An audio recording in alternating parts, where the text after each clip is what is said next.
வங்கக்கடலில் நிலவி வரும் குறைந்த காற்றழுத்த தாழ்வு பகுதி காற்றழுத்த தாழ்வு மண்டலமாக வலுப்பெற்றது.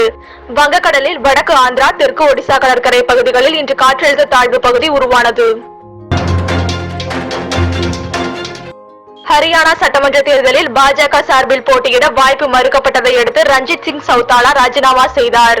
அக்டோபர் 5ஆம் தேதி நடைபெற உள்ள சட்டமன்ற தேர்தலில் சுயேட்சை வேட்பாளராக போட்டியிட திட்டமிட்டுள்ளார் ரஞ்சித் சிங் சௌதாலா. திருப்பூர் மாவட்டம் முடுமலை அருகே பூலவாடி பகுதியைச் சேர்ந்தவர் ரஞ்சித். ரஜினியின் தீவிர ரசிகரான இவர் கடந்த முறை ரஜினியின் ஜெயிலர் சிலை செய்த நிலையில் தற்பொழுது விநாயகர் சதுர்த்தியை முன்னிட்டு வேட்டையின் சிலை செய்து அசத்தியுள்ளார்.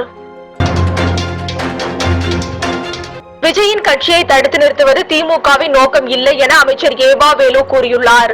திமுக யாரையும் கண்டு அஞ்ச வேண்டிய அவசியமில்லை என்றும் நடிகர் விஜய்க்கு அமைச்சர் உதயநிதி வாழ்த்து தெரிவித்ததாகவும் குறிப்பிட்டுள்ளார். பெண் பயணியை ஆட்டோ ஓட்டுநர் ஒருவர் கன்னத்தில் அறைந்த சம்பவம் பெங்களூருவில் நடந்துள்ளது. சவாரிக்காக ஆட்டோவை புக் செய்துவிட்டு திடீரென ரத்து செய்துள்ளார் அந்த பெண்.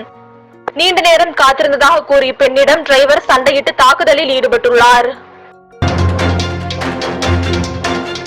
சென்னை கடற்கரை விழுப்புரம் பகுதியில் பொறியியல் பணி காரணமாக ரயில் சேவையில் மாற்றம் செய்யப்பட்டுள்ளதாக அறிவிக்கப்பட்டுள்ளது.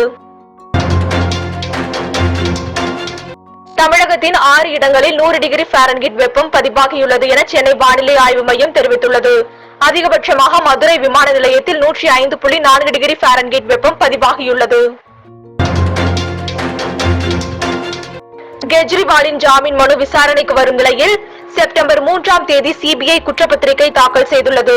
விசாரணை நீதிமன்றம் குற்றப்பத்திரிகை ஏற்றுக்கொண்ட பிறகு நகலை பெற முடியும் என கெஜ்ரிவால் வழக்கறிஞர் தெரிவித்துள்ளார். கேரளாவில் ஹேமா கமிட்டி அறிக்கையுடன் தொடர்புடைய வழக்குகளை விசாரிக்க சிறப்பு அமர்வு அமைத்தது கேரளா ஹைகோர்ட். மத்திய இணையமைச்சர் ஷோபா மீதான அவதூறு வழக்கு ரத்தானது. பெங்களூரு ராமேஸ்வரம் குண்டுவெடிப்புக்கு தமிழர்கள் காரணம் என அவர் குற்றம் சாட்டில் ஈடுபட்டிருந்தார். அவரது பேச்சுக்கு எதிராக 4 பிரிவுகளில் தமிழக போலீசார் வழக்கு பதிவு செய்திருந்த நிலையில் தமிழக மக்களிடம் மன்னிப்பு கோரியதால் வழக்கு தள்ளுபடி செய்யப்பட்டது.